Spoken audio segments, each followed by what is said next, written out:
Distributor ट्रेडिंगमध्ये किंवा वेस्टिजच्या healthcare ट्रेडिंगमध्ये आणि वेस्टिजच्या प्रोडक्ट रेंजमध्ये ज्ञानरोम हा डिटॉक्स या एका शब्दापुरताच मर्यादित लागतो. राईट. डिटॉक्स हे कार्य आहे ज्ञानरोमाचं, क्लिन्झिंग प्रोसेस आहे. पण ज्ञानरोमाची जी रिक्वायरमेंट आहे बॉडीला ती खूप अजून वेगळ्या लेवल आहे. ओके. सो मी ज्ञानरोमांना प्रेझेंट करता एक गोष्ट सांगतो, कन्सेप्ट सांगतो तो म्हणजे डिटॉक्स. तसं याच्यामध्ये आयुर्वेदामध्ये कसं आहे की तुमची पहिली डायजेस्टिव्ह सिस्टम क्लिअर पाहिजे है ना, रेस्पिरेटरी सिस्टम क्लिअर पाहिजे, क्वेश्चन होता ज्याच्यावर मी तुम्हाला ॲक्टिव्हिटी सांगतो.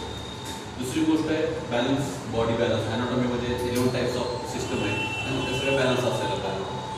त्यामुळे चालवण्याच्या सुविधा आहेत, पावरचं त्या गोष्टी माहीत आहे. सगळा धंदा त्या सिस्टमवरच आहे सर, है ना. ते सिस्टम बिन बॅलन्स होतात म्हणून स्लॅब चालून धंदा आहे. ह्या गोष्टी आल्या. त्याच्यानंतर सगळ्यात महत्त्वाची जी गोष्ट मानली जाते नरिशमेंट, ज्याला म्हणतो आपण पोषण पद्धती.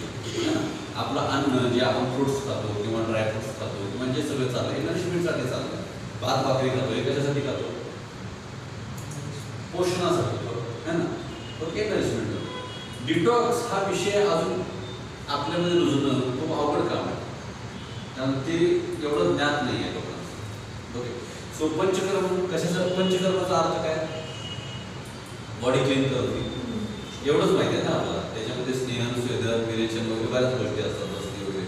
पण त्याचा सगळ्याच्या मतीचा अर्थ काय काढला जातो? आपली बॉडी इंटरनल क्लीन करणं, त्याला पंचकर्म म्हटलं जातं. ओके. सो आपण जो आजचा विषय आहे हा डिटॉक्स आहे. डिटॉक्सिंग किंवा डिटॉक्सिफिकेशन असंही म्हणू शकतो. आता गंमत अशी आहे की तुम्हाला डुप्लिकेट करता आलं तर वेगळ्या जेवढ्या नोट्स काढता येईल तेवढ्या काढा, सोपं आहे. कारण सगळे आता एज्युकेटेड लोक आपण बसतो. राईट. ते डिटॉक्सिफिकेशन इश्यूज काय आहे आणि नेमकं हे होतं कसं ते बघूया.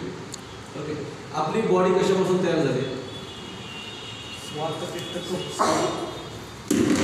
बीज आहे ना. बॉडी सेलपासून तयार झाली है ना, पूर्ण बॉडी जे काय असतं. म्हणजे आपलं बीज काय? सेल है ना. ओके. सेलपासून टिश्यू तयार झाले, टिश्यूपासून नंतर ऑर्गन तयार झाले है ना. ऑर्गनला जोडणारी एक सिस्टम तयार झाली आणि सिस्टम नंतर आपली बॉडी तयार झाली. एक ट्रॅक आहे असं. पण सेलमध्ये बघितलं जातं सेलचं मेन काम काय असतं? सेलचं सगळ्याच गोष्टी सेलमधून चालत असतात. म्हणजे सेकंदात जवळपास 360 प्रकारचे फंक्शन्स एका वेळी होतात एका सेलमध्ये. सेल एक सेल तो एक फॅक्टरी आहे है ना. सेलचं मेन काम आहे, प्रत्येक पेशीचं काम आहे त्या त्या ठिकाणी बॉडीमध्ये एनर्जी तयार करणं है ना. म्हणजे डोळ्याच्या सेलचं काम काय आहे? दिसण्याची एनर्जी असायला पाहिजे. सेलचं काम काय आहे? ऐकण्याची एनर्जी असायला पाहिजे. ती एनर्जी कमी झाली तर ऐकू येणार नाही. राईट. हार्टच्या सेलचं काम काय? हार्टचे फंक्शन्स ओके ठेवले. प्रत्येक सेलचे कामं वेगळे, पण ते सगळे कशावर चालतात? एनर्जी. आता एनर्जीची रिक्वायरमेंट काय आहे आपल्या बॉडीला है ना. मी बोलून तुम्हाला ऐकू येतं का? हे ऐकण्यासाठी एनर्जी लागते. एनर्जी म्हणजे नुसती ताकद नाही. डोळ्याची उघडझाप करण्यासाठी एनर्जी लागते. तुम्हाला मी दिसण्यासाठी एनर्जी लागते. तुम्हाला काहीतरी गोष्टी आठवण्यासाठी एनर्जी लागते. डायजेशन होण्यासाठी एनर्जी लागते है ना. खालचं रक्त वरती येण्यासाठी एनर्जी लागते. या सगळ्या गोष्टीला तुम्हाला टॉयलेटला व्हायचं असेल तर एनर्जी लागते. राईट. प्रत्येक गोष्टी बॉडीमध्ये फंक्शन होण्यासाठी जी काही एनर्जी म्हणजे एक मायक्रो लेवलला त्याला सगळ्याला एक कॉमन वर्ड आहे एनर्जी है ना. आता ही एनर्जी बॉडीमध्ये तयार होणं थोडंसं उलटं जाऊया म्हणजे लक्षात येईल आपल्याला है ना. ही एनर्जी तयार होण्यासाठी बॉडीमध्ये सगळ्यात महत्त्वाचा विषय काय आहे की रिक्वायरमेंट काय असेल? पॉवर लागते. सेल हां दोन गोष्टींची रिक्वायरमेंट आहे सेलला है ना. एक आहे न्यूट्रिशन प्लस ऑक्सिजन है ना. न्यूट्रिशन आणि ऑक्सिजन बॉडीमध्ये गेले, सेलमध्ये गेले की सेल काय तयार करते? एनर्जी. आता न्यूट्रिशन्समध्ये सगळं आलं, व्हिटॅमिन, प्रोटीन, मिनरल, कार्बोहायड्रेट, ॲक्सेट्रा सगळं आलं. राईट. ॲमिनो ॲसिड्स वगैरे वगैरे ते सगळं प्रकार ते सगळे न्यूट्रिशन्समध्ये आलं. आणि ऑक्सिजन हवेतून आणि पाण्यातून मिळतो आपल्याला. या दोन्हीचं कॉम्बिनेशन आपल्या सेलमध्ये होतं, त्यातून तयार काय होते? एनर्जी. आता हे जे न्यूट्रिशन्स आणि ऑक्सिजन आतमध्ये जाण्याचे सोर्सेस काय? फूड आणि एअर. त्याला असं म्हणू शकतो आपण बाय डिटॉक्सिंग है ना. डिटॉक्सिंग कशाची गरज आहे? आता ही न्यूट्रिशन आणि ऑक्सिजन सेलला पोहोचण्याचे किंवा बॉडीमध्ये जाण्याचे सोर्सेस काय आहेत? अन्न, फूड आहे, पाणी आणि ऑक्सिजन, वॉटर आहे आणि हवा. एअर आहे, है ना? या तीन गोष्टी बॉडीमध्ये आपल्या काय जातात? सिंपल आहे. या तीन गोष्टी प्युअर आहेत का पोल्युटेड आहेत? आता ऍक्सेप्ट म्हणजे आपण कन्व्हिन्सिंग हा पार्टच घेऊया नको, ऍक्टवर जाऊया. सध्या परिस्थिती काय आहे ना? मग ह्याच्यातून जाणाऱ्या गोष्टी आहे ना आतमध्ये. पोल्युटेड आहे म्हणजे काय? पोल्युटेड म्हणजे काय? सिंथेटिक झालंय, केमिकल्स आले त्याच्यामध्ये, बॉडीला नको असलेले घटक आले, त्याला अनवॉन्टेड मटेरियल म्हणतो आपण, है ना? ते सगळं सेलमध्ये जात असेल ना त्याच्याबरोबर? Yes or no? Yes. Okay. आता टॉक्सिन्स कशाला म्हणायचं? जे बॉडीमध्ये जातं आणि तिथं स्टकअप होतं, ते बाहेर पडत नाही, त्याला म्हणतात टॉक्सिन्स.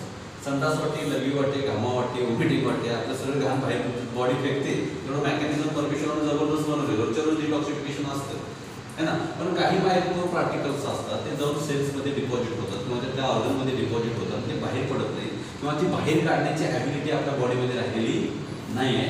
आणि हे जाऊन आत जर डिपॉझिट झाले, ओके, होतंय काय? ते जर आत डिपॉझिट झाले तर नेमकं होतंय काय? आपल्या बॉडीला काय पाहिजे? न्यूट्रिशन्स आणि ऑक्सिजन. हे सेलमध्ये गेल्यानंतर जाऊन काय तयार होणार? एनर्जी. जर हा हॉल जबरदस्त असा खर्च भरलेला असेल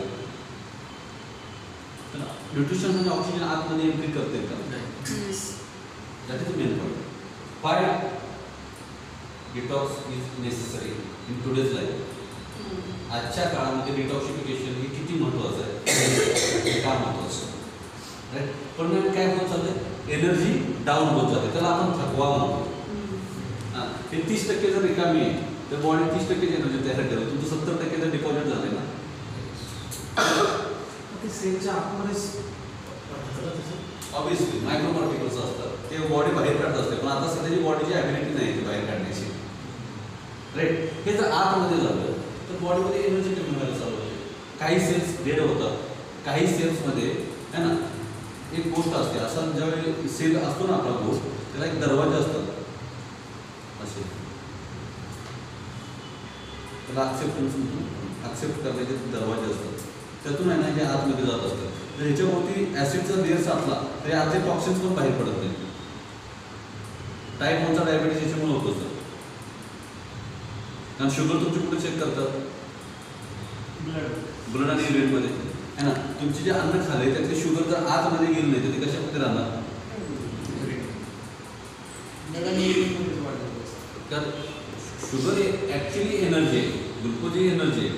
आतमध्ये गेली तर ना, फॅक्टरीमध्ये गेली तर, राईट?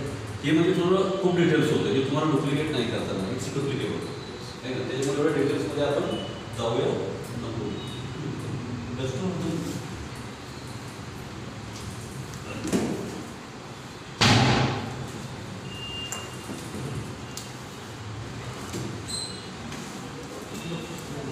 सो यस सर, आहे सर, जाऊ दे, बस पण आहे. ओके. तर सगळ्यात या टोकाचा महत्त्वाचा रोल जो आहे ना, आता ह्याचा एक चार्ट देतो तुम्हाला. चार्ट नेमकं होतंय की त्याचा एक चार्ट देतो तुम्हाला. चार्ट काय? हा पॉईंट नंबर 1. दुसरा पॉईंट नंबर काय? आपल्या हेल्थचा एक त्याचा सिनियर होतो,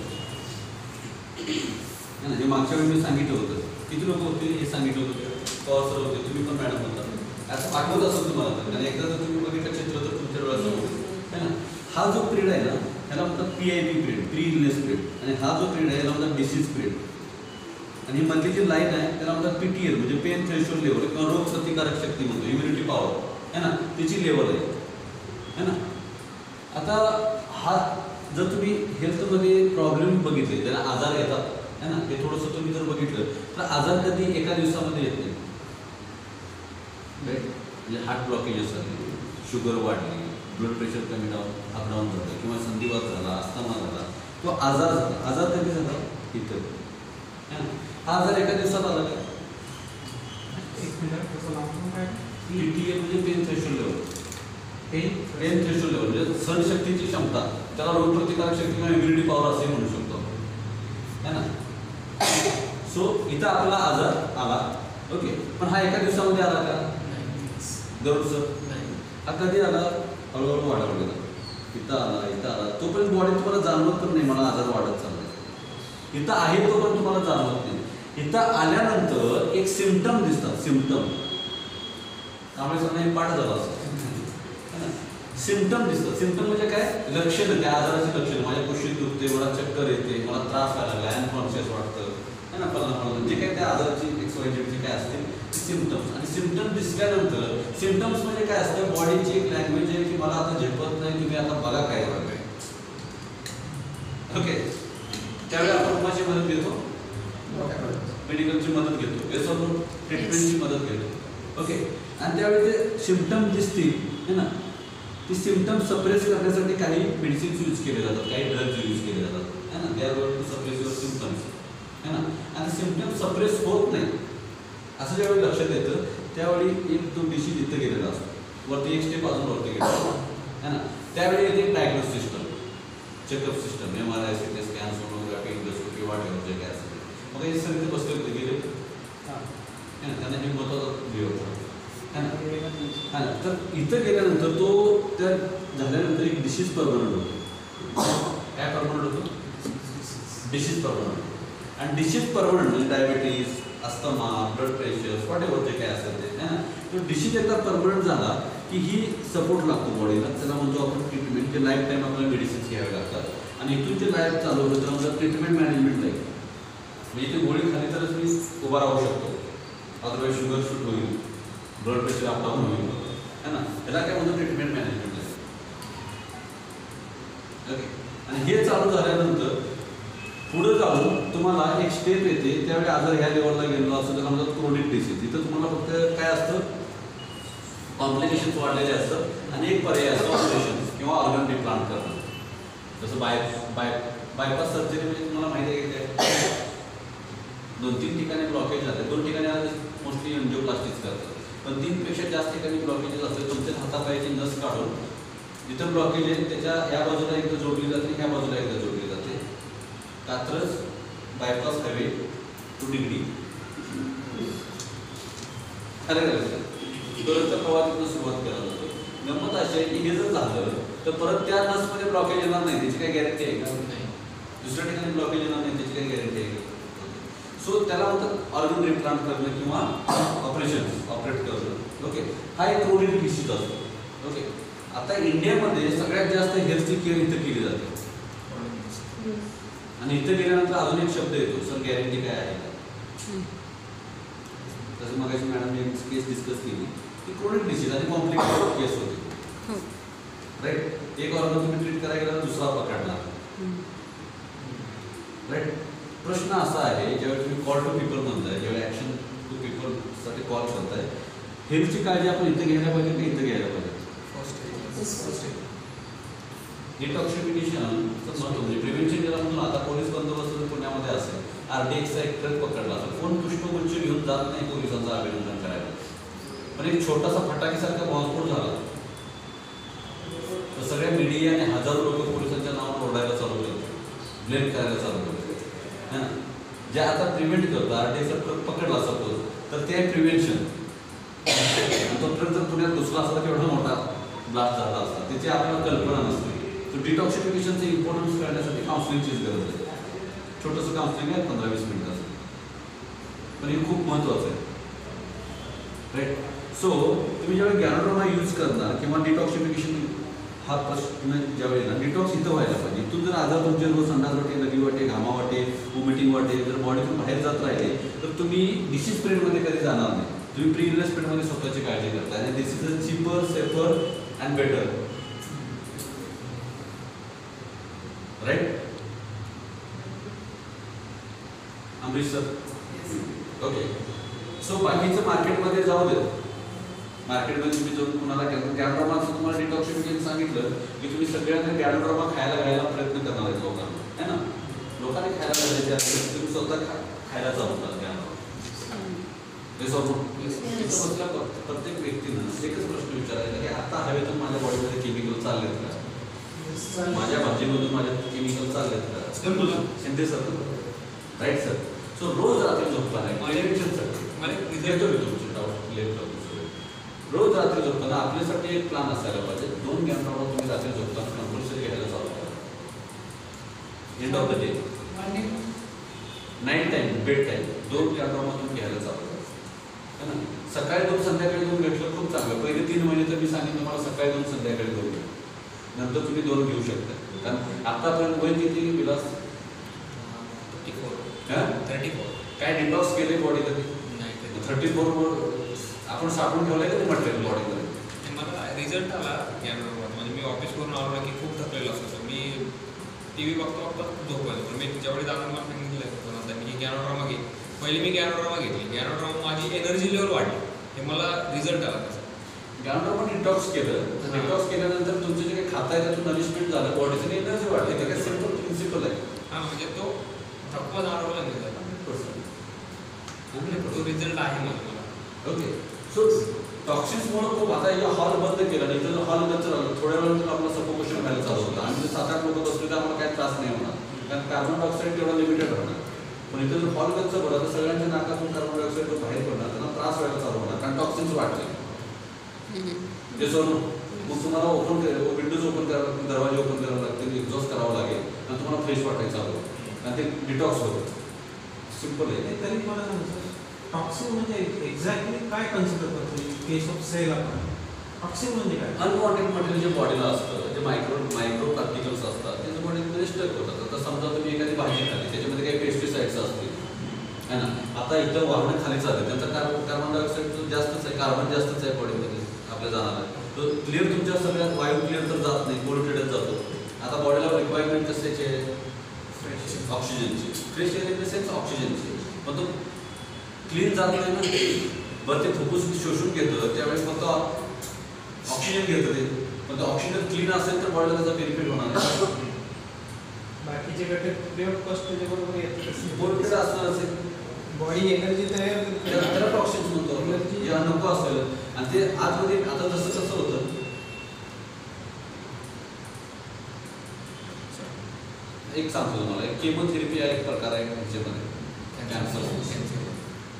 केमोथेरपी कशासाठी केली जाते? कॅन्सर सेल डॅमेज करण्यासाठी किंवा त्यांना मारण्यासाठी किंवा रेडिओथेरपी त्यांना जाळण्यासाठी केली जाते. हे जेव्हा आपण करतो, केमिकलला माहीत आहे का हे चांगले सेल्स, हे वाईट सेल्स? नाही. म्हणजे धायरीमध्ये 2-4 अतिरेकी शिरले तर धायरीवर बॉम्ब टाकले, लाईक दॅट केमो किंवा मेडिसिन असतं. सगळे सेल्स सगळे सेल्स डॅमेज होतात त्याच्यामध्ये. कॅन्सर सेल्स ऑब्व्हियसली डॅमेज होतात, पण त्याच्याबरोबर बाकीच्या सेल्स पण डॅमेज होतात. राईट? तसं टॉक्सिन्स आहे ना, तुमच्या बॉडीमध्ये नरिशमेंट होत असताना तुमच्या अन्नाचे घटक आतमध्ये सेलमध्ये जाणार आहेत, पण त्या अन्नाचे घटक आतमध्ये घेऊन जात असताना टॉक्सिन्स पण आतमध्ये जाणार आहेत. आणि सध्या काय एक गरज आहे, कोणतंच फूड तुमच्याकडे येतं ते उद्या प्रोसेस येत नाही. म्हणजे अगदी डाळी जरी खाल्ल्या आपण तर काही दिवसापूर्वी त्याला काहीतरी केमिकल लावून त्या स्टोअर केल्या होत्या. परत त्या उगवताना शेतामध्ये काहीतरी फर्टिलायझर्स वापरली, ती त्या मातीतून त्या पाण्यातून त्या पिकामध्ये आली आणि ते पीक जे घेणार आहे तेच तुम्हाला त्या फळामध्ये येणार आहे ना. हे सगळं टॉक्सिन्स आहे. टॉक्सिन्स म्हणजे काय? विषारी द्रव्य जे बॉडीला नको आहेत. टॉक्सिन्स. आता गॅनोड्रामा खाल्यानंतर काय होतं? गॅनोड्रामा खाल्यानंतर हे टॉक्सिन्स बाहेर काढायला गॅनोड्रामा पहिला मदत करतो. त्याचं कारण आहे त्याच्यामध्ये काही कंटेंट आहे पॉलिसॅकराइड वगैरे, त्याच्यामध्ये PhD नका करू, पण ते पॉलिसॅकराइड नावाचा कंटेंट एक स्ट्रॉंग कंटेंट मानला जातो डिटॉक्सिफिकेशनसाठी, है ना. तो पॉलिसॅकराइड गॅनोड्रामामध्ये सापडतो, दुसरा झुरळामध्ये सापडतो. कारण गॅनोड्रामाचा कलर आणि झुरळाचा कलर बघितला तर तुम्ही एक सारखेच आहे. म्हणून चायनीज किंवा जापनीज लोक झुरळ पण खातात, डिश खातात ते, है ना. झुरळ तुम्हाला माहिती आहे का? अगदी ड्रेनेजमध्ये राहतो, मग तो बाहेर पडल्यानंतर कधी घाणेरडा दिसतो का? चकाचक असतो. हां, त्याला कधीच घाणचीच जाण नाही. त्याचं कारण आहे पॉलिसॅकराइड. 60 रुपयाला एक किलो. नाही थायलंडमध्ये मिळते 60 रुपयाला. पीस पण मोजके असते गोष्ट अशी आहे. आणि गॅनोड्रामा म्हणजे पॉलिसॅकराइड सुद्धा मर्यादित नाही ना, त्याच्यामध्ये ऑर्गॅनिक जर्मेनियम, ट्रायक्लोफेनाइड असे भरपूर कंटेंट आहे. Organic germanium is the source of oxygen असं मानलं जातं. त्यामुळे बॉडीमध्ये ऑक्सिजन काय म्हणतो आपण प्रोव्हाइड किंवा कॅरी करण्यासाठी ऑर्गॅनिक जर्मेनियमचा रोल खूप मोठा आहे. असं ऑर्गॅनिक जर्मेनियम असे कंटेंट आहे यंत्रणामध्ये, त्याला सोर्स ऑफ ऑक्सिजन असंही म्हटलं जातं. ऑर्गॅनिक जर्मेनियम GER हे कंटेंट आहे, त्याच्यामध्ये ट्रायप्रोफेनाइटिक कंटेंट आहे बॉडीमध्ये, ज्याच्यामध्ये तुम्ही इन्शुलन्स डॅमेज झाली, इन्शुलन्स रिकवर होण्यासाठी अशा बऱ्याच गोष्टी यंत्रणामध्ये भरपूर कंटेंट आहेत. म्हणजे सायन्सनं 200 पहिला इन्ग्रेडियंट सांगितले होते, 200 इन्ग्रेडियंट्स आहेत, आता 400, आता 700 पर्यंत पोहोचलो आहे. गुगल तुम्ही सर्च मारला तर, आणि अजून कंपोजिशन्स काय माहीत नाही. Okay, the king of herb असा जर शब्द तुम्ही टाकला गुगलमध्ये तर तुम्हाला नाव येते यंत्रणा. किंग ऑफ हर्ब हे स्ट्रॉंग स्टेटमेंट आहे. तुम्ही ज्यावेळी प्रॉस्पेक्टिंग करताय किंवा हेल्थ केअरचं लोकांना काउन्सिलिंग करताय त्यामुळे तुम्हाला किंग ऑफ हर्ब माहीत आहे का? मला आयुर्वेदाचा राजा किंवा जे आपल्या होतो ना प्लांट, थोडक्यात हर्ब आहे ना, हर्बमध्ये राजा वनस्पती कुणाला मांडले माहीत आहे का तुम्हाला? तुम्ही म्हणजे गुगल प्रत्येकाकडे आहे, आज जेवण फ्री केले मीटिंगमध्ये करतात, माझ्या मीटिंगमध्ये करतात. द किंग ऑफ हर्ब टाका आणि नाव काय येते बघा, तर नाव मी तुम्हाला ज्ञानोडा नाही. मग ती जर वनस्पती आपल्या बॉडीमध्ये गेली तर ऑब्व्हियसली बॉडीला चांगलं स्ट्रिक्ट करणार आहे. कारण आता पण आम्ही आंबा ऐकला, ज्ञानोडा फळांचा राजा, मोर ऐकला, सिंह ऐकला, वनस्पती किंवा जडीबुटीचा राजा नाही आपण ऐकला. समथिंग न्यू आहे लोकांसाठी. आणि त्याची रिक्वायरमेंट काय आहे, एक एक्झाम्पल देऊ आपण आणि बाहेरचं एक्झाम्पल देऊ व्यवहार लाईफमधलं. PCMCचे जे मेयर आहेत, महापौर आहेत, कोण आहे? PCMC नाही, पुणे महानगरपालिकेचे जे काही असतं ते महिनाभर USA दौऱ्यावर गेले तर पुण्यामध्ये काय फरक पडत? काय साईन करायचे फाईल जातील, काही टेंडर पेंडिंग जातील, म्हणजे तेवढंच वर्क राहणार, ऑफिशियल वर्क राहणार, फार दुसरं काय होणार नाही, राईट. पण तुमच्याकडे येणारा घंटा गाडीवाला किंवा साफसफाईवाले कॉर्पोरेशन जे महिन्याभर रजेवर गेले तर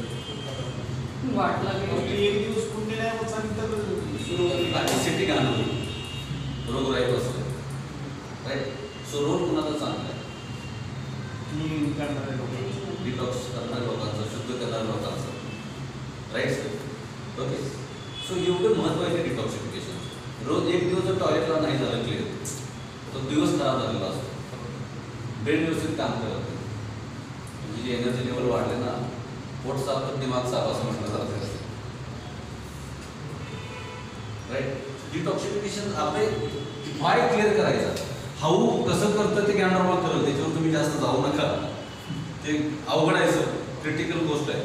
त्याच्यामध्ये काय काय याच्यामध्ये वाय डिटॉक्सिफिकेशन या दोन कन्सेप्टमध्ये क्लिअर होतं. ही जर बॉडी क्लीन झाली तर याच्यामध्ये येणारे न्यूट्रिशन्स आणि ऑक्सिजनचं प्रमाण वाढेल, परिणामी तुमची एनर्जी चांगली होईल आणि एनर्जीवर सगळे आजार कंट्रोल होतात, बॉडीची इम्युनिटी लेवल येते है ना.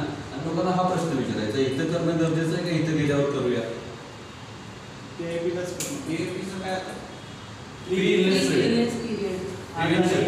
आजाराच्या पडण्याच्या आधीची परिस्थिती आहे ना, कारण 10% 20% ब्लॉकेज तुमच्या हार्टमध्ये कधी दिसतच नाही, ते 60% नंतर दाखवतो मशीन. कुठले डिसीज होतात या सगळे तुम्ही लिस्ट करा, कुठली लिस्ट करा, कुठली डिसीज सांगा. हार्ट अटॅक एका दिवसात येत नाही, थायरॉइड होणार, अटॅक येणार, थायरॉइड, कॅन्सर, डायबिटीज, BP, सगळे आजार असे कुठलाच आजार नाही. तुमचं फक्त व्हायरल इन्फेक्शन एका दिवसात होऊ शकतं, मच्छर चावून डेंग्यू झाला. व्हायरल कशामुळे संसर्गजन्य रोग आहे. म्हणजे how you that virus also affect cell, virus सिस्टमवरच काम करतात. तर सेलमध्ये भरपूर लेवल असतात. WBC आपल्याला एकच माहिती आहे, व्हाईट ब्लड सेल, लिम्फोसायटिस, मोनोसायटिस, मायक्रोफेजेस, सायटोमेगालोस, ते जे काही हे असतात त्याचे अजून वेगळ्या असतात. म्हणजे हे जर कॉन्स्टेबल असतील WBC तर ते इन्स्पेक्टर, PSI वगैरे त्या लेवल येते, एनर्जी कमांडो, आणि ह्याच्यावर सगळ्यावर व्हायरस इफेक्ट करतो. तो स्ट्रॉंग असतो व्हायरस त्याच्यापेक्षा, म्हणून बॉडीला आजारी पडतो. आणि ती इम्युनिटी लेवल जर स्ट्रॉंग असेल तर त्या व्हायरसला विचार कितीतरी मच्छर आम्हाला डेंग्यूचे चावून जात असतील कदाचित, सगळ्यांना डेंग्यू होते असं तर प्रकार नाही. त्याची इम्युनिटी लेवल डाऊन असते किंवा त्याला अजून कोणतरी डिसीज असते, जे मेडिसिन चालू असतात, त्याची इम्युनिटी डाऊन झाली तर त्याला तुम्ही स्वाईन फ्लू का आता आला असं वाटतं का तुम्हाला? अशा अजून हजारो व्हायरस आहेत हवेमध्ये, ते कधी ना कधी माणसाच्या बॉडीवर इफेक्ट करणार ज्यावेळी इम्युनिटी डाऊन होणार. ही इम्युनिटी पण बूस्ट होते. गॅनोड्रॉमा इम्युनिटी बूस्ट करतो. मला एक क्वेश्चन विचारायचं आहे, जी आपण मधली लेवल काढली होती थ्रेशोल्ड लिमिट, त्याला तुम्ही सेकंड नाव दिलं होतं की बाबा इम्युनिटी लेवल आपण कन्सिडर करतो. तर एखादा म्हणतो माझी इम्युनिटी बूस्ट झाली, मग ती इम्युनिटी बूस्ट होते म्हणजे त्याची लेवल चेंज होते का त्याचा डिसीज लेवल? इम्युनिटी लेवल तर चेंज होतेच, पण त्याच्याबरोबर ज्यावेळी तुम्ही कुठेही सप्लिमेंट घेताय ना, मग ती ॲलोवेरा असू दे, आमला असू दे, किंवा तुम्ही कोथिंबीर खा, है ना, हे सगळे जे हर्ब ज्यावेळी खातो त्यावेळी पण काही प्रमाणात तुमच्या बॉडीचं डिटॉक्स होतं. तर सगळ्यात हर्बमध्ये तेवढी ताकद नाही. जसं तुम्ही आमला घेतला तरी डिटॉक्स होतो, तुम्ही लिंबूचा रस पिला तरी डिटॉक्स होतो. तर मला एक विचार होते हे है ना, सो काही प्रमाणात बॉडी घाण बाहेर पडतेच त्याच्यामुळे. पॉवरफुल हर्ब जर जगामध्ये डिटॉक्सिफिकेशनसाठी काय वापरलं जात असेल तर गॅनोड्रॉमा. गॅनोड्रॉमा किती वर्षाच्या तुम्ही जे जिन्सान म्हणत होता ना मगाशी, ते सुद्धा डिटॉक्सिफिकेशनला वापरलं जातं. आपल्या फूडपेस्टमध्ये काय 13 प्रकारचे हर्ब आहेत, त्याच्यामध्ये जिन्सान असं. तर मी म्हटलं की हे किती वर्षाच्या मुलांपासून देऊ शकतो फूडपेस्टमध्ये नाही, गॅनोड्रॉमा? बॉडी पॉलिशमध्ये. काय गॅनोड्रॉमा हां, किती वर्षाच्या मुलापासून पुढे देते? 3-4 आपण लहान मुलांना आहे ना, शक्यतो किशोर वयातल्या मुलांना, ह्या मुलांना गॅनोड्रॉमा द्यायची गरज नाही. काय डिसीज असेल तर आपण देऊ शकतो त्यांना, कारण त्यांच्या बॉडीमध्ये तेवढं टॉक्सिक्स नसतं एवढं आमच्या बॉडीमध्ये. शक्यतो 10-15-20 वर्षाच्या वरती चालून देऊ शकतो. लहान 3-4 वर्षाच्या मुलांना काही गरज नसते. सध्या लागायला गरज लागायला पोटामध्ये. पण मग जे 14-15 वर्षाचा मुलगा असेल तर आम्ही अभिनवला देतोय, तर सध्या मी त्याला एकच देतो. एक इनफ आहे की अजून वाढलं पाहिजे? सिव्हिल सरांनी सांगितले त्यांच्या मुली हॉस्पिटल गॅनोड्रॉमा 1 वर्षाचा. का कारण आता जे येतंय फूड किंवा हे सगळं तुम्हाला फर्टिलायझर डिटॉक्स हे किती गरजेचं आहे समजलं ना. तेच ना, काय फूड पोल्युटेड झालं, एअर एअर पोल्युटेड आहे आणि वॉटर पोल्युटेड आहे, आणि याच्यातून नरिशमेंट होते बॉडीची, हवा आणि पाणी, राईट. आणि त्याच्यानंतर बॅड हॅबिट म्हणजे ज्याला व्यसन वगैरे म्हणतो ते त्याच्यावर अजून इफेक्ट करत असतं. त्याच्यामुळे डिटॉक्स हे गरजेचं आहे. डिटॉक्स नाही झालं तर आपली एजिंग प्रोसेस फास्ट होणार. 30मध्ये आपल्याला 45-50चे आजार येणार आहे, आपण म्हातारी लवकर होणार डिटॉक्स नाही झालं तर, राईट. डिटॉक्समुळेच प्रॉब्लेम येत आहे. सॉरी, टॉक्सिन्स लोडमुळेच प्रॉब्लेम येत आहे. डिटॉक्समुळे बॉडी फ्रेश होते, रिज्युनेट होते. सो गॅनोड्रॉमामध्ये 5 प्रकारे काम चालतं. पहिलं होतं स्कॅन, है ना, दुसरं होतं क्लिनिंग,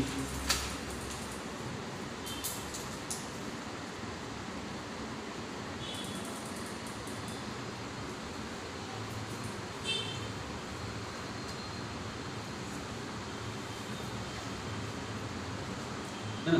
स्कॅन म्हणजे समज तुम्हाला आजार कुठं आहे ते शोधून काढले.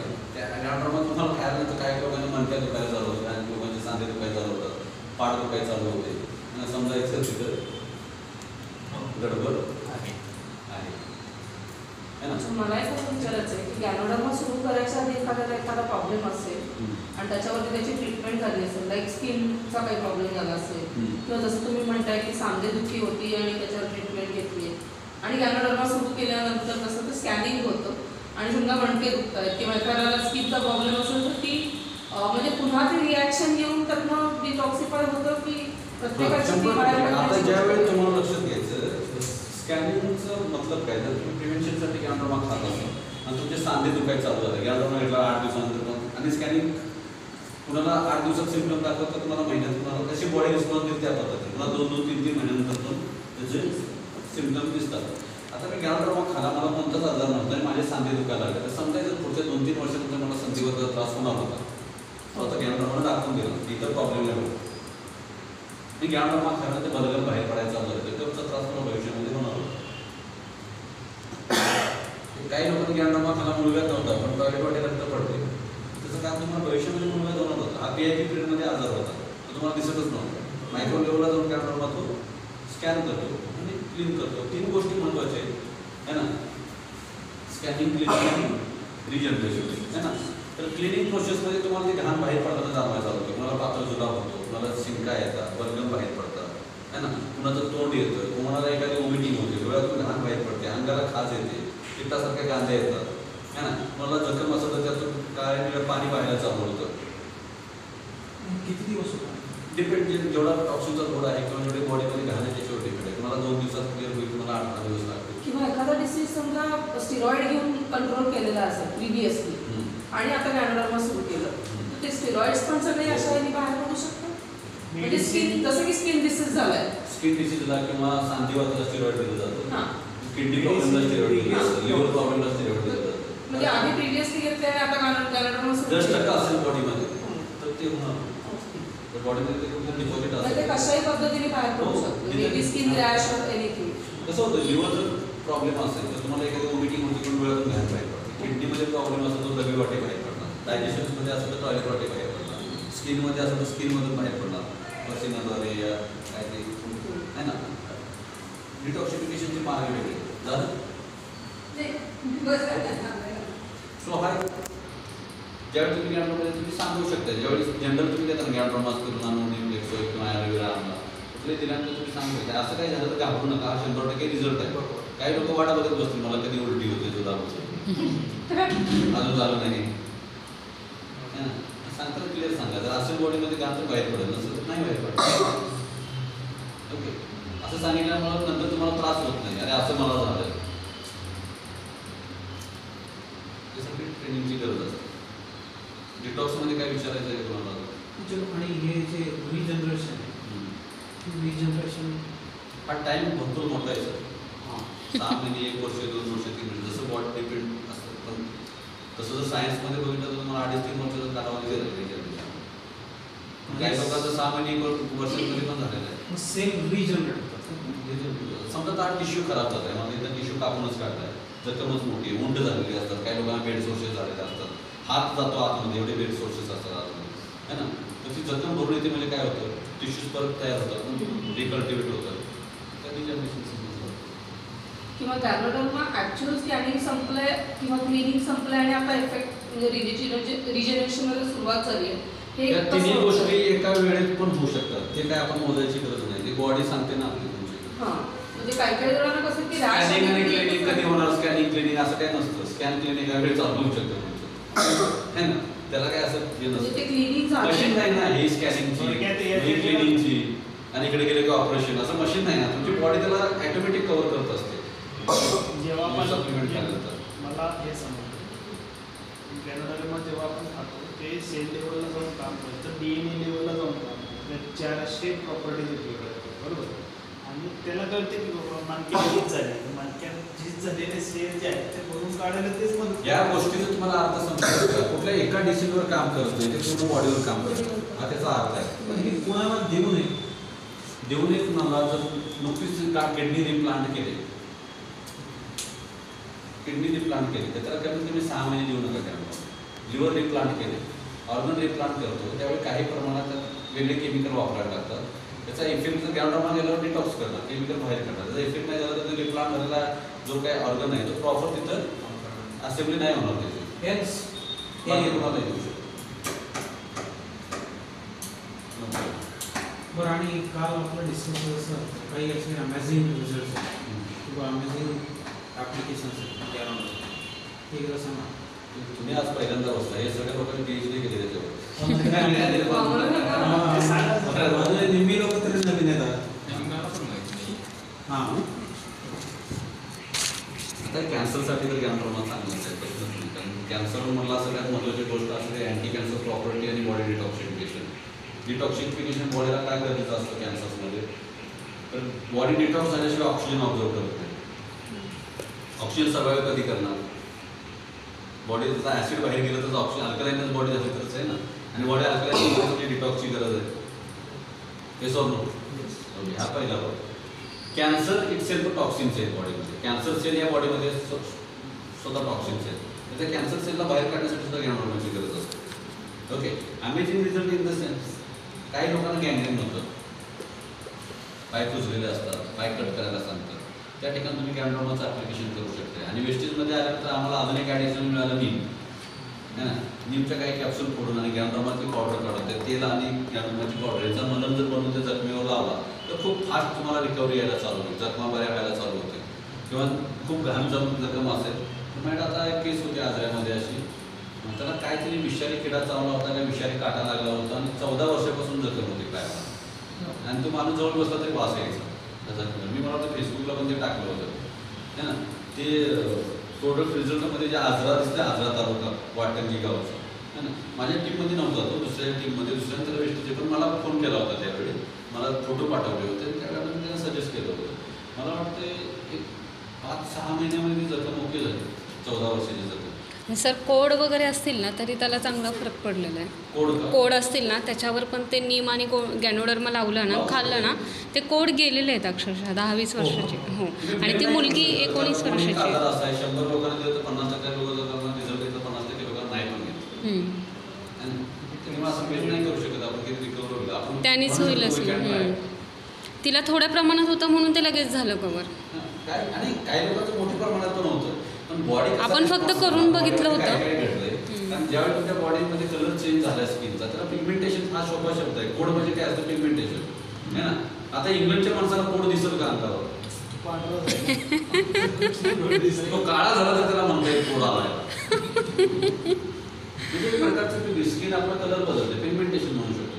सर शिबलर नाही, जे प्रकार असतो शिबलर, अंगावरती शिबलं होतं, कलर जे स्पॅचेस येतात बॉडीवर ते रिकवर होतं तेव्हा. पॅचेसमध्ये कोडच म्हणतात, त्याला कोड नाही, ते वेगळे प्रकार आहेत. ते व्हाईट डॉट्स येतात. हा, white dots वगैरे. हां, त्याला काय शिवलं म्हणतात. सुरमा वगैरे. हां, सुरमा. सुरमा.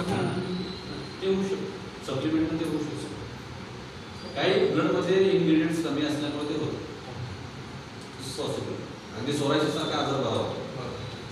जे काही सोरायसिस एवढं मोठं नाही. B12 डिफिशियन्सी तुम्हाला माणसाला सुद्धा देऊ शकता, पण B12 मध्ये स्पिरुलिना चांगलं काम करतं. B12 पूर्वी दुधामध्ये मिळायचं, है ना, पण आता दुधामध्ये म्हणजे B12 कमी झालं. कॉम्बॅटिक देऊ शकतो. कॉम्बॅटिक B12 जे 6च्या 6 जे आहेत ना वेगवेगळे घटक, ते कॉम्बॅटिकमध्ये आहे. D3 आहे. B12 आणि D3 चेक करायला 3000 रुपये लागतात. 550 रुपयानं 6 महिने जर हे खाल्लं, 15 दिवस जर खाल्लं तर डोळ्याचे गोळे आणि हाडं मजबूत होणार. अतिशय सुपर प्रोडक्ट आहे. व्हेजिटेरियन लोकांच्या मध्ये B12चं डिफिशियन्सी जास्त नॉन व्हेजिटेरियन मध्ये पण सापडते, कारण तो रोज मटण खात नाही, उकडून खायचं, तळून नाही. ब्लडमध्ये कॅन्सर होतो, पण ब्लड कॅन्सर सोपा आजार आहे सगळ्यात बरा करायला. अच्छा. कारण ब्लड कॅन्सर तुम्ही ऑपरेशन नाही करू शकत पहिली गोष्ट. ब्लड कॅन्सर म्हणजे काय असतं, मी तुम्हाला सांगतोय, 7 धातू आहेत आपले. पहिले रस, रक्त, मांस, मेदा, अस्थि, मज्जा आणि शुक्र. हा मज्जा जो प्रकार असतो ना, बोन मॅरो किंवा काय म्हणतो आपण सगळे, त्या मॅरोमध्ये आहे ना रेड ब्लड सेल प्रोडक्शन चालू असतं. लाल रक्त पिशव्या तयार होतात ना, त्या इथं तयार होतात आणि कॅन्सरच्या सेल पण तिथंच तयार होतात. कुठल्या ब्लड कॅन्सरचे, कारण ब्लड कॅन्सर म्हटलं ना त्याला, है ना. रेड पेशी म्हणजे काय, ब्लड, बरोबर. त्या RBC ज्या तयार होतात ना, तिथंच कॅन्सरच्या पेशी तयार होतात असतात. या तयार होण्याची प्रोसेस बंद करणं म्हणजे कॅन्सर बरा करणं, आणि याला ॲलोपॅथीमध्ये खूप हार्डली पॉसिबल आहे ना. आणि हे कधी बंद होऊ शकतं, जर ह्या 5 धातूंचं पोषण जर प्रॉपर झालं तर त्याच्यावर इफेक्ट करणार नाही. मला मगाशीपासून मी जे सांगतो ना पहिल्यापासून, जे आपण बॉडीला ट्रीट करतो, बॉडी सगळ्या आजार बदलतात. मॅडम 2-3 केसेस कॅन्सरच्या बऱ्याच झालेल्या. त्याला काय काय दिलं पाहिजे नंतरचा पार्ट आहे, आता फक्त काउन्सिलिंग आहे का कसं आहे. तुम्ही प्रोडक्टवर गेला ना, आतमध्ये घुसा. गॅनोडर्मामुळे किती डाऊट आले आपल्याला, मी कन्सेप्ट सांगितलं तर मला एक पण डाऊट येणार नाही, है ना. एक टेस्ट ट्यूब सांगतो, सांगतो तुम्हाला ब्लड कॅन्सरला काय काय द्यायचं, नक्की सांगतो. तुम्ही जाताना मला तर समाधान करून घेऊन जातो. 6 महिने झालं सर गॅनोडर्मा खाते. गॅनोडर्माच्या आधी माझं इन्सुलिन 17 होतं, फास्टिंग इन्सुलिन 17 होतं. मी डायबेटिक आहे, डायबेटिसमध्ये एवढं इन्सुलिन नाही पाहिजे, मी लॅबमध्येच आहे. मी गॅनोडर्मा खायला सुरुवात केली. इन्शुलिन तुम्ही घेत होता? नाही, इन्सुलिन शरीरात शरीराचे 5 तयार पाहिजे, होते. 5-6 युनिट तुमचं रिडिंग आलं पाहिजे. रिझल्टचं चेक केलं होतं, ते 17 आलं, किती पट जास्त, 3 पट जास्त होतं. आणि गॅनोडर्मा खाल्ल्यामुळे डिटॉक्सिफिकेशन झालं, पेशीची दारं उघडली, पेशीत साखर जायला लागली, साखर पचायला लागली. 250-300 साखर असायची. बाकीचे पण सप्लिमेंट घेतो. आजचा रिपोर्ट मध्ये 180 PP आणि 110 फास्टिंग. साखरेच्या 3 गोळ्या होत्या त्या कमी झाल्या, मी एका पोळीवर आहे, ती पण 2 महिन्यात गॅरंटेड बनतो. आणि इन्सुलिन लेवल 4.2 आहे मला. आजचा कालचा रिझल्ट आहे सॅटर्डेचा. डायबेटिसची गोळी डॉक्टर बंद जे करते, 6 पेक्षा कमी लागतं ते हा जे इन्सुलिन हे क्रिएट आता 17 होतं ना ते 6 झालं. डायबिटीजचे इन्सुलिन बंद होणं किंवा गोळ्या बंद होणं हा पुनर्जन्म आहे. राईट. आपल्या शरीरात डायबिटीज प्रॉब्लेम नाही, पण डायबिटीजचे मेडिसिन घेतो. WHO एक बुक आहे, there are 15 disease can gain by only sugar medicine. WHO स्वतः प्रकाशित केलेलं बुक आहे. आपल्याला कॉम्प्लिकेटेड नको जाऊया. आपल्याला जो आपण प्लॅन प्रेझेंट करायचा आहे लोकांच्या घरामध्ये तो सिंपल. डिटॉक्स सांगितलं, गॅनोडर्मावर बोलण्यापेक्षा डिटॉक्सिफिकेशन. डिटॉक्स सांगितलं की गॅनोडर्मा डिटॉक्सिन का गरजेचं आहे तर सेलमध्ये असं चित्र काढून दाखवू शकता ना. चित्र काढायचं काय आहे, बोल काढायची ही पेशी आणि ते असं टिपकं मारून दाखवायचं आणि एका मापाचं नाही, वेगळं वेगळं दाखवायचं. टॉक्सिन एका मापाचं नसतं है ना. आणि ह्याला काय लागतं, न्यूट्रिशन्स आणि ऑक्सिजन. हे दोन शब्द घेता येतील का? सगळ्यांना येतील. ओके. ह्याची गेली की बॉडीमध्ये काय तयार होतं, एनर्जी. पण सध्या ही एनर्जी का तयार होत नाही तर ह्यात कचरा साठला आहे. त्यामुळे अर्धी 50% तुमची पेशी क्लिअर आहे, 50% एनर्जी तयार होते. काही दिवसानंतर काय होईल, पूर्ण होईल. त्यावेळी तुमची एनर्जी डाऊन होऊन जाईल है ना. मग हे आत जी घाण जाते ती जाते कुठून? आता मी तुम्हाला डुप्लिकेशनचा पार्ट सांगतो. आत घाण जाते कुठून? फूडमधून जाते, वॉटरमधून जाते आणि एअरमधून जाते. या तिन्हीमधून आतमध्ये घाण चालते. आणि काय असेल तर बॅड हॅबिट, व्यसन ज्याला म्हणतो है ना, त्यातून आतमध्ये घाण झाले. आता ही घाण बाहेर काढण्यासाठी तुमच्याकडे काय पर्याय आहे? ही घाण बाहेर पडायला पाहिजे. काय पर्याय आहे? काय तुम्ही स्पेशल प्रोग्राम करताय? कपडे घाण झाले तर तो वॉशिंग मशीनमध्ये क्लिअर करतो, निरमा एरियल तर काय असेल ते राईट. फ्लोर क्लीन झाले त्याला रोज क्लीन करतो, गाडीची सर्व्हिसिंग करतो, प्रत्येक गोष्ट आपण क्लीन करतो. बॉडीच्या सेल्स किंवा बॉडी पूर्ण शुद्ध करण्यासाठी तुम्ही रोज काय करताय? आंघोळ कशासाठी करतो आपण? अंदर क्लिअर करण्यासाठी. इंटरनल तुमचं क्लिनिंग काय आहे पोस्चर नाही, त्याच्यासाठी आपल्याला एक प्रोडक्ट आहे ज्याला किंग ऑफ हर्ब म्हटलं जातं. त्याला म्हणतात गॅनोडर्मा. जर तुम्ही खाल्लं तर रोज बॉडीतून घाण बाहेर पडायला मदत होईल. ती संडास वाटे, लघवी वाटे, घामा वाटे, वॉमिटिंग वाटे बाहेर पडेल. सरांनी एक स्वतःचा रिझल्ट सांगितला मला आज येता येत असेल तर. जवळपास किती वर्षापासून सर त्याची युरिन आहे ना क्लिअर जात नव्हती, येलो किंवा रेडिश आहे. म्हणजे जवळपास मला पर्सनल ऑब्झर्व केलं तर मागच्या 5 वर्षामध्ये मला कधी ट्रान्सपरंट युरिन उठलेली नाही. त्याच्या मागं असं म्हणजे काय कारण, झोप नसेल, वेळेवर खाणं पिणं नसेल, वॉट एव्हर काय असेल है ना. पण मागच्या 1.5 महिन्यामध्ये मला पर्सनल ऑब्झर्व करतो, मला 110% ट्रान्सपरंट आणि लाईफ समथिंग गेट क्युअर्ड. याचा अर्थ काहीतरी करेक्ट झालं. ते काय करेक्ट झालं, कशाने करेक्ट झालं हे अक्कल नसली आपल्याला तर हिंदी सांगितलं आहे की आपण घेतो. पण म्हणजे हा छोटा रिझल्ट नाही आहे, कारण हा प्रिव्हेन्शनमध्ये आपल्याला जाणवतो पण आपल्याला त्याची किंमत नाही कळत. याच्यामुळे काहीतरी मोठं कॉम्प्लिकेशन झालं असतं बॉडीमध्ये. It's called. तुम्ही एक सिम्पल सांगायचं ना, ह्याच्यामध्ये लोकांना तुम्हाला पटकन जर करायचं आहे ना. सर एज किती आहे तुमचं? 35 आहे ना. 360 डेज गॅनोडर्मा घ्या तुम्ही. सकाळी 2 आणि संध्याकाळी 2. आणि आफ्टर 360 डेज तुम्ही तुमच्या बॉडीमध्ये झालेले चेंजेस मला वाटतं 6 महिन्यानंतर तुम्ही सांगितले. नाही 6 नाही, महिन्याभरात महिन्याभरात तुम्हाला रिझल्ट दिसला. मी 360 डेज म्हणजे किती झाले? 12 महिने झाले. कमीत कमी 3 महिने खाल्यानंतर 90 डेजमध्ये रिझल्ट दिसतो. किती जड बॉडी असेल तर 90 डेजमध्ये रिझल्ट दिसतो.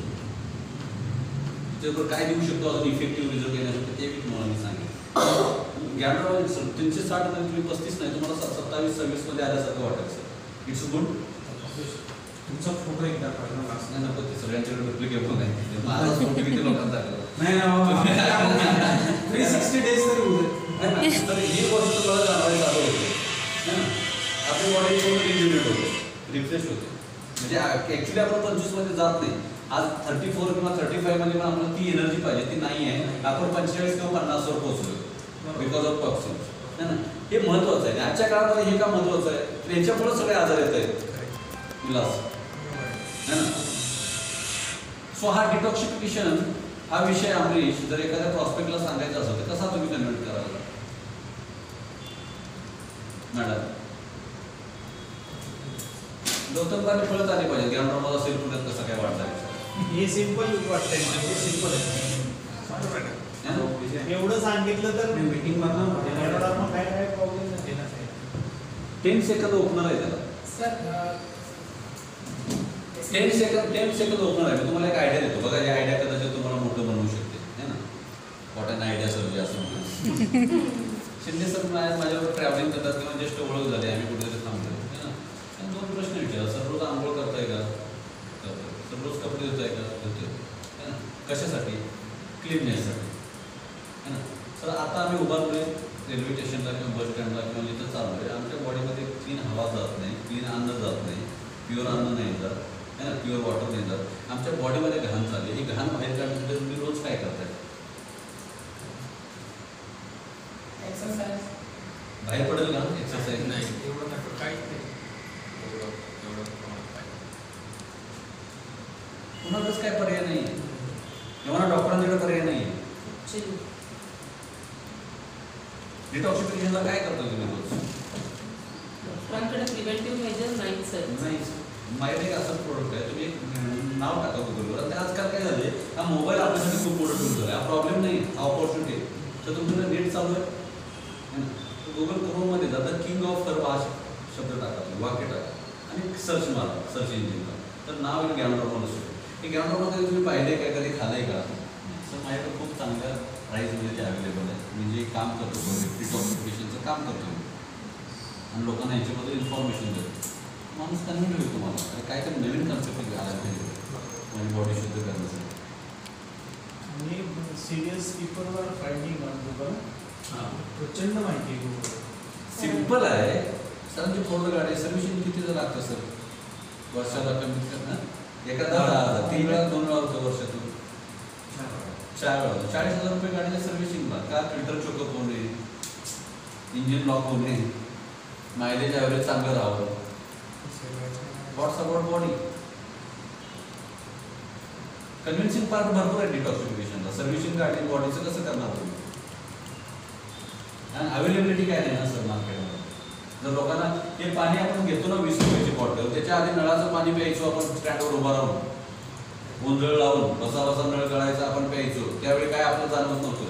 त्याच्या 5 फूट टपरीवर 20 रुपयाची बॉटल तयार झाली. आता नळावर जात निघून चूळ भरायला आपण चूळ बॉटलला भरतो आपण. का? ऑप्शन मिळाला आपल्याला.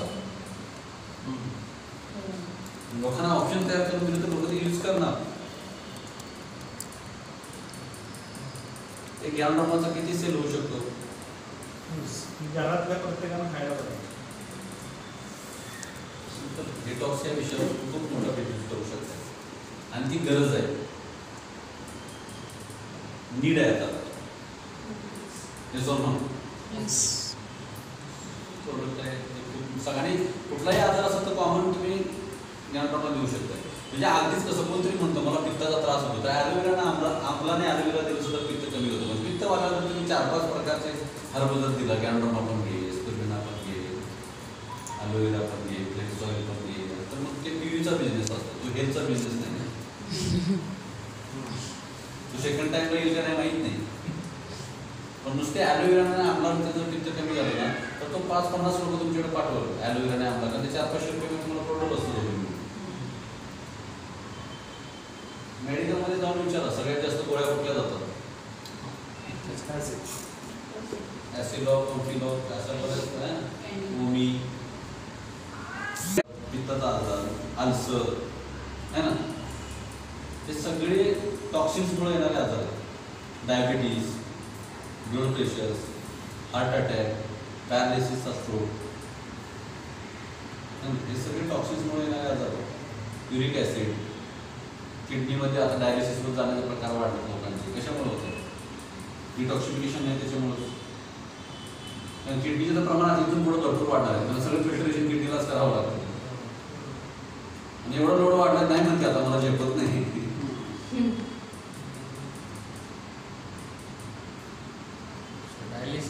तुम्ही ही वेस्टेजला जर स्टक राहायचे असतील लोक ना, असं तर हेल्थ प्रोग्राम घेतले लोक जाणार नाही सोडून वेस्टेजला. गॅनोडर्मा हजारो कंपन्या गॅनोडर्मा विकणार आहे मार्केटमध्ये, एक नाही. अमेरिकन, जपानमध्ये मोठा बिझनेस आहे गॅनोडर्मा. कॉस्ट वाईज जर क्वालिटी वाईज तुम्ही बघितलं तर वेस्टेजचे आभार मानायला पाहिजे. तेवढ्या कमी प्राईसमध्ये आपल्याला बेस्ट क्वालिटीचा गॅनोडर्मा दिला, वर्ल्ड क्लास क्वालिटीचा गॅनोडर्मा.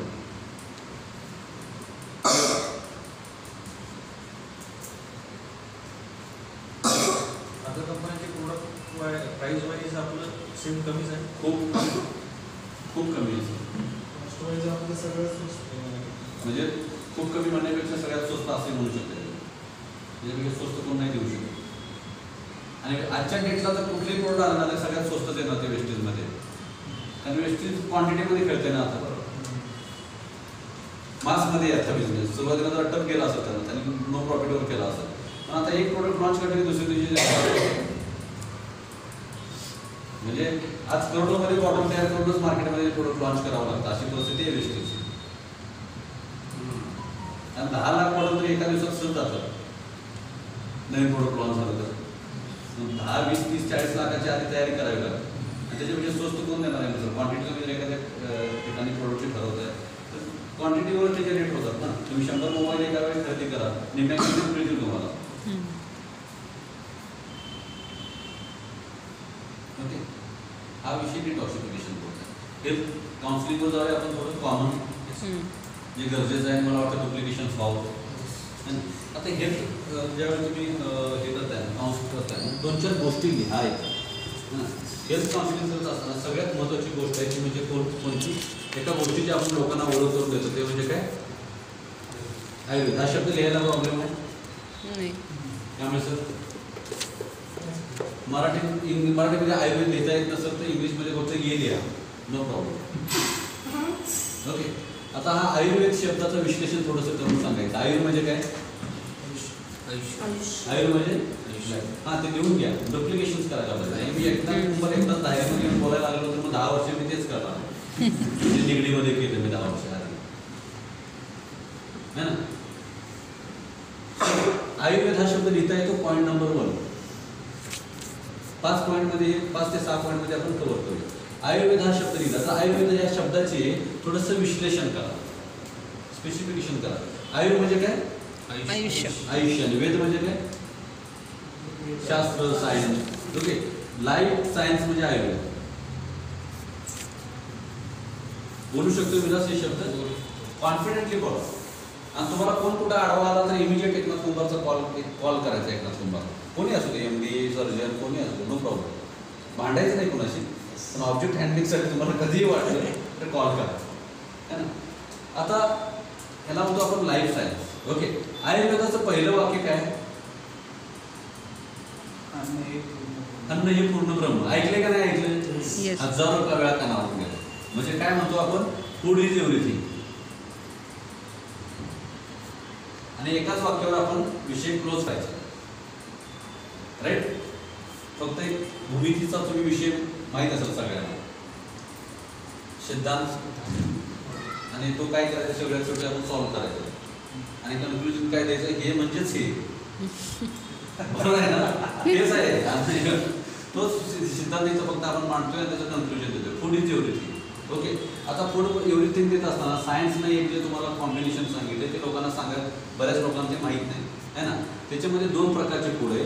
एक अल्कलाईन फूड आणि ॲसिडिक फूड है ना. 80% अल्कलाईन फूड पाहिजे आणि 20% ॲसिडिक फूड. त्याला क्षारीय आणि आम्लीय असे 2 शब्द आपण विज्ञानामध्ये शिकलो लहानपणी है ना. शिंदे सर नवीन आहे. तुम्हाला एक कॉमन क्वेश्चन जर मी तुम्हाला विचारला, आमच्या घरामध्ये आमच्या किचनमध्ये असं कोणता आहे त्याच्यामध्ये ॲसिड नाही. Thank you so much. आज तुम्हाला उत्तर सगळ्यांच्याकडून येणार आहे. त्याला सवालही जवाब आहे है ना. आता तुम्ही प्रश्न विचारा कॉल टू पीपल. तर तुम्ही एकटेच बोलत बसला. ओके, मी तुम्हाला काय सांगतो how to be a presenter in health care और हेल्थ काउन्सिलिंग. तो सब्जेक्ट आहे आपला. तुम्ही कसं काय प्रेझेंट करू शकता. तुम्ही जर म्हटला आज किचनमध्ये गेला ना सगळ्याच्यामध्ये ॲसिड आहे तर ते लोकांना कन्व्हिन्स नाही होत. कारण सांगितलं तुम्ही प्रेझेंटरनं स्पीकरनं सांगितलं. कारण स्पीकर काय सांगतो पाठ नाही. त्याला मला जे मांडायचं ते मी मांडण्याचा प्रयत्न करतो है ना.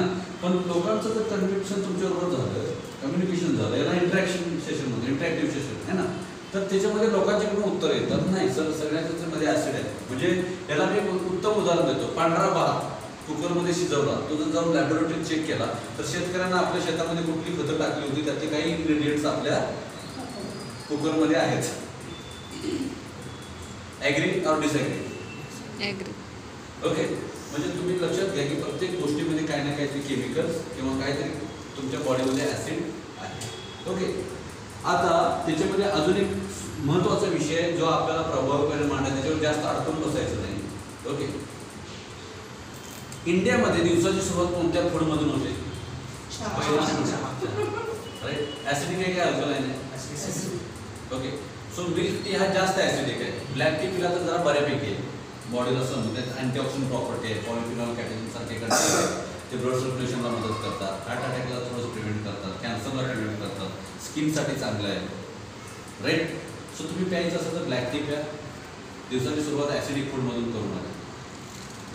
इमोशनल पॉईंट काय आहे प्रेझेंट करताना? तुमच्या घरामध्ये लहान बाळ आहे ना, ताई तुमच्या बाळाला तुम्हाला ॲसिड पाजायला आवडेल का? तुमचे मिस्टर कामावर चालले, ॲसिड पाजायला आवडेल का? तुमचे आई वडील घरामध्ये ॲसिड पाजायला आवडेल का? कामावर मिस्टर आले, पाहुणे आले, ॲसिड पाजायला आवडेल का? हे इमोशनल कनेक्शन आहे. कारण महिलांना ह्याच्यामध्ये एज्युकेशन खूप महत्त्वाचं आहे.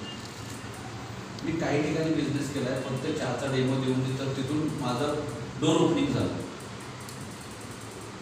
कारण ह्याच्यामध्ये मग अशी मागच्या वेळी मी तुम्हाला आता ते सर शूटिंग करताय त्याच्यामुळे ते किती कन्व्हिनियंट आहे मला माहीत नाही शूटिंगसाठी, त्याच्यासाठी मी तुम्हाला करत नाही. नाही करा तुम्ही आहे ना. पण हे जे का सांगतो, मागच्या वेळी आपलं एक ट्रेनिंग झालं, आता लिडरशिप ट्रेनिंग झालं सर शिवाजीनगरला आहे ना, परवा 4 तारखेला ना, 7 तारखेला आहे ना. त्याच्यामध्ये तुम्हाला सर्कल दाखवलं होतं, थॉट, वर्ड्स, ॲक्शन, हॅबिट आहे ना, कॅरेक्टर आणि मग सक्सेस आहे ना. पहिल्यांदा तुम्ही ते चहाबद्दल बोलणं किंवा आयुर्वेदाबद्दल बोलणं, ते शोज युअर कॅरेक्टर. म्हणजे सरांनी आमचा विषय जो झाला ना असं दुपारी की आपण मंदिराजवळ तिथं मिटिंग केलं आणि मिटिंग केल्यानंतर सगळ्या लोकांनी प्रोडक्टवर काहीच नाही विचारलं, काय खाऊ ते विचारलं. काय तयार झालं? एकनाथ कुंभार तिथं बोलतोय, आपल्या भाषेमध्ये बोलतोय, त्याने आयुर्वेदाचा कन्सेप्ट मांडला, त्याचं कॅरेक्टर त्या लोकांच्या समोर एक उभा राहिला. हा माणूस राईट बोलतोय, आम्हाला पटण्यासारखं बोलतोय, आपण चांगलं बोलतोय, ते कॅरेक्टरनं तो प्रोडक्ट आणला, सक्सेस मिळून दिलं, तो सेल झाला, वॉट एव्हर जे काय असतं ते ना. You have to build your character as a health counsellor in front of this family.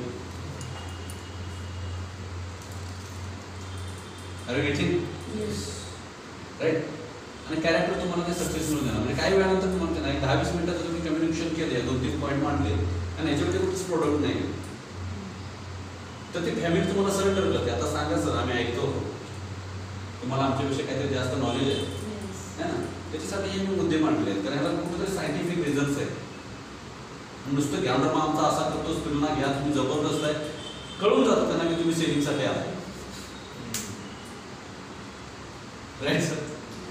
आणि सेलिंगला तुम्ही गेल्यानंतर लोक ऍक्सेप्ट करणार नाही.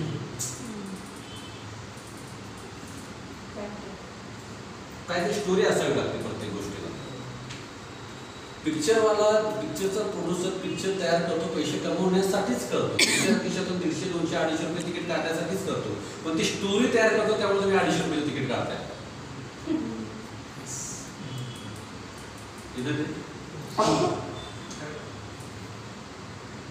आयुर्वेद तुमची स्टोरी. आता ही स्टोरी खरी आहे की खोटी आहे मला सांगायला. कोणती स्टोरी आहे? सत्य आहे का असत्य आहे?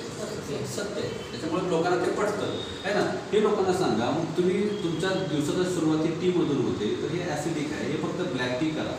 तुमचा मिल्क टी जो आहे ना त्याच्याऐवजी ब्लॅक टी करा. हे सांगा. ते सांगायची काही गरज नाही, त्यासाठी डेमॉन्स्ट्रेशन्स आहेत. ओके, तुम्ही दाखवू शकताय वगैरे वगैरे. तर ह्याच्यामुळे काय होतं, कॅरेक्टर तयार होतं. त्या फॅमिलीला तुमची हेल्थ काउन्सिलिंग करायला लागलं की त्यांना लक्ष द्यायचं. ओके, सो हे सगळं झाल्यानंतर है ना 2-3 गोष्टी त्यांना सांगायच्या. सर हे तुम्ही नाही ऐकलेलं कदाचित. या 2-3 गोष्टीमध्ये काय, तुमच्या घरामध्ये चेंज करा. पहिली गोष्ट आहे ब्लॅक टी प्यायला चालू करा तुमच्या फॅमिलीचं हेल्थ करायचं असेल. दुसरी गोष्ट, सकाळी ब्रेकफास्ट तुमचा झाला पाहिजे. ब्रेकफास्ट किती 100% झाला पाहिजे. दुपारचं जेवण 60% झालं पाहिजे. रात्रीचं जेवण 40% झालं पाहिजे. राईट. हे तुम्ही सांगितलं. याच्यामध्ये कुठं तुमचे प्रोडक्ट आले का? नाही. तिसरी गोष्ट सांगा, तुमच्या घरामध्ये तुम्ही स्वीट पदार्थ खाताय है ना. स्वीट जर तुम्ही खात असाल तर ते पहिल्यांदा खाताय का शेवटी खाताय सर? शेवटी डेझर्ट स्वीट पण आपले आले नवीन, राईट. स्वीट सगळ्यात शेवटी खाल्लं तर ते ॲसिड आहे, आधी खाल्लं तर एनर्जी आहे. आणि तुमची डायजेस्टिव्ह सिस्टम ज्यावेळी स्ट्रॉंग असते त्यावेळी स्वीट डायजेस्ट होतं. स्वीट डायजेस्ट होण्यासाठी सगळ्यात हार्ड मटेरियल आहे, पचण्यासाठी सगळ्यात जड पदार्थ आहे. पुरणपोळी खाल्ल्या तुम्ही कधी? आधी खाली काय शेवटी खाली? म्हणजे आमच्या लोकांनी आधी सायन्स व्यवस्थित मांडलं होतं, राईट. तुमची जीभ जी आहे ना, त्या जीभचं पण तसंच आहे.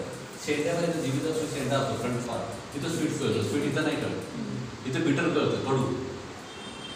कडुनिंबाचं 5 रुपये इथं लावा, कडू नाही कळत. मधाचा थेंब इथे टाका, टेस्ट नाही कळत. मधाचा थेंब तुम्हाला इथंच कळेल, कडुनिंबाचं पान तुम्हाला इथेच चव लागेल. जीभ पण परमेश्वरानं तयार करताना तशीच तयार केली. पहिला पदार्थ कुठला खायला पाहिजे? हे थेरॉटिकल नाही, प्रॅक्टिकल आहे, राईट. आता हे 4-5 पॉईंट ज्यावेळी तुम्ही सांगताय त्यावेळी काय तयार झालं? आता असा बसलेला सोफा सीटवर माणूस असा येतो, नंतर काही नंतर गुडघे हात टाकतो, काही नंतर तुमच्या समोर असा उभा राहतो, तो वाकून बसतो. त्याचे खांदे वाकले की समजायचं तो सरेंडर झाला, ती बॉडी नाही मिळते.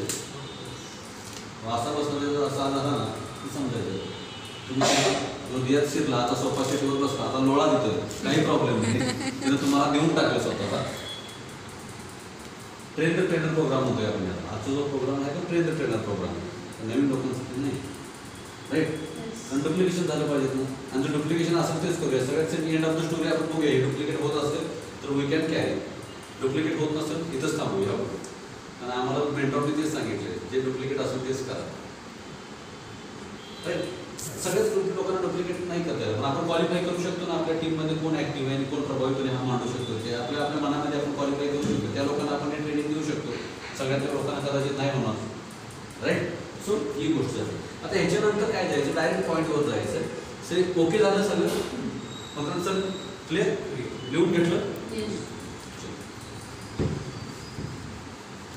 हे पुरणपोळीचं उदाहरण वगैरे देणं हे खूप गरजेचं आहे, कारण हे ना रिलेटिव्ह एक्झाम्पल आहे, लोकांना रिलेट होतात, है ना. येस, गुड मॉर्निंग सर, है ना. सो रिलेटिव्ह एक्झाम्पल जर तुम्ही दिले तर लोकांना ते कनेक्ट होऊन जातं आणि कळतं नाही येस हे बोलतायत ते खरं बोलतायत. एक्झाम्पल देणं खूप गरजेचं आहे,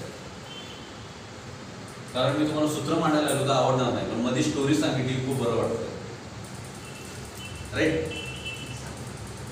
अमरीश सर, है ना. ये बिजनेस आपको लखपति करोड़पति बना सकता है, बट आपके माइंड में वो कन्वेंट होना चाहिए कि yes this is a good. तुम्हाला एक डिफरंट कैरेक्टर पण तयार करा. अमरीश सर, लोकांच्या ऑडी मर्सिडीज बेंज 1,00,000, 2,00,000, 5,00,000, 50,00,000, 1 कोटीचे बंगले झाले का नाही झाले? तो ते डिटॉक्सिफिकेशनवर. माझ्या लाईफमधला एक मी किस्सा सांगतो. मी फक्त हेच सांगायचो, पेशी कचरा आणि कचराच बाहेर काढत होतो बोर्डवर, है ना. आजऱ्यामध्ये आधी एक आम्ही प्रिवाईस कंपनीमध्ये काम करतो. आजरा नाही, कोल्हापूर डिस्ट्रिक्टमध्ये. कोल्हापूरमध्ये एक ऑफिस होतं कंपनीचं. एवढं ऑफिस, एवढा हॉल, हा हॉल मोठा आहे त्याच्यापेक्षा, है ना. एवढा असेल कदाचित. आणि एक एसी लावलेली होती. महिन्यातून एकदा किंवा दोनदा मी तिथे जाऊन ट्रेनिंग घ्यायचो होतो. आणि त्याचा प्रसार एवढा वाढ केला. लोक लांबून लोक वेटिंगवर असायची. महिन्याला तिथे एकही स्पीकर नव्हता, फक्त तिथं ऑफिस होतं, एक स्टाफ बसला होता कंपनीचा. 10 लाखाचा सेल यायचा मंथली. नेटवर तर नाही कोण तिथे. जो माणूस त्याला प्रोडक्ट पाहिजे त्याला आम्ही म्हणायचं डिस्काउंटवर मिळते, कार्ड काढ. 20% डिस्काउंट त्याला मिळायचा. त्याचं लाईफ टाईम ते कार्ड बनायचं आणि तो माणूस प्रोडक्ट घेऊन जायचा आणि 10 लाखाचा सेल यायचा सर. त्या कंपनीमध्ये पेस्ट होती 255 रुपये, साबण होता 120 रुपये, पाव किलो चहा होता 400 रुपये.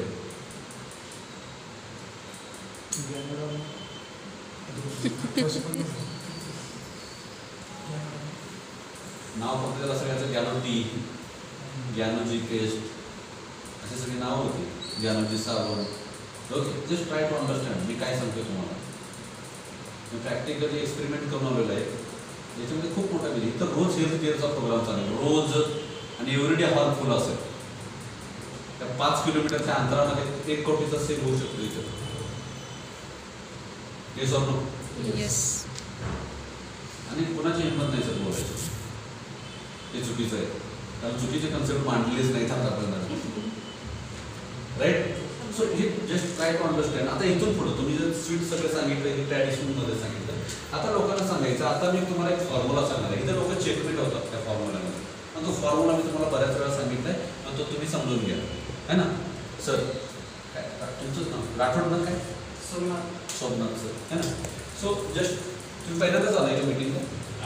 एकदा घरात तुमच्या आले होते ना टीम मीटिंगला? सोमनाथ सर ती घरामध्ये बोर. अहो किती लांब गेलं ते पोस्टर, है ना. बरं झालं तुम्हाला भेटायचं आहे. तुम्ही सर त्यांच्या घरी बनवलं, टाळ्या बघा त्यांच्यासाठी. मी तेच सांगितलं की त्यांना भेटायला जायचं आहे आपल्याला, है ना सर. ते वेस्टीजचं फी आणि फर्निचर ते सोमनाथ सर.